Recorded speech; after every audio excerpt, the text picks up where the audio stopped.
warning para sa lagay ng ating panahon. Ngayong hapon po ng June 15, 2024 na kung saan sa ngayon ay iba't ibang weather system ang nakapaligid po ngayon dito sa ating bansa. Mayroon po tayong monsoon trough dyan po sa kanulang bahagi ng Southern Luzon at Visayas, habang may ITZZ naman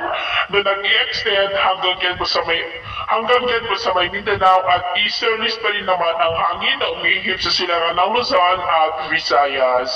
At sa ating long range forecast ay wala pa naman pong bagyo na namamataan na tatawid dito po sa ating bansa hanggang sa susunod na 2 linggo, pero posibleng may isang bagyo na maaaring mapuo o kaya po ay papasok sa ating area of responsibility bago po matapos ang buwan na ito. At sa lagay ng ating panahon ngayong hapon ay mula pang kalangitan with isolated rain sa ilang bahagi ng Ilocos Region,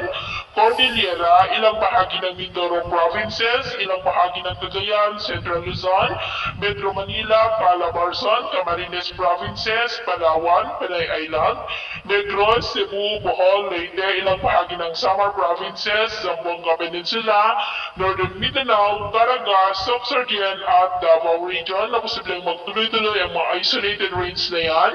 sa ilang bahagi po ng ating bansa hanggang mamayang gabi, kaya mag-ingat pa rin po tayo sa posibleng banta pa rin